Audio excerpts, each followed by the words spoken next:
From a combat or level design perspective, we really listened to a lot of the players out there that played F.E.A.R. And one of the critiques that came from the community was people were saying that we were really kind of confined in office spaces. We thought there were some really great gameplay aspects about really close in-your-face, tight combat, but we also wanted to augment that with changing the volume of the space. So by opening up, we can kind of create an ebb and flow of pacing of combat and how that's going to resolve.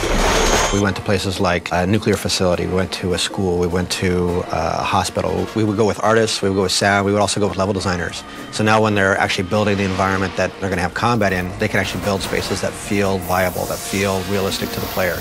We had people that were taking photographs literally of like pipes at a macro level, looking at cracks, looking at water stains. We use them as texture references, we use them as part of our effect systems. Ultimately, we try to use as much as we possibly can because it adds credibility to the scene. I think the key thing to keeping the player on the edge of their seat is to surprise them and not let them get too comfortable. You can sort of let them think that they're getting into a pattern, but then you have to vary it.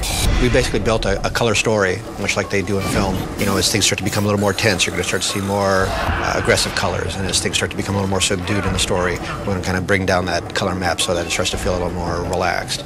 There's definitely colors that are associated with Alma. She'll get in close proximity with you, and she'll start to interact with the player.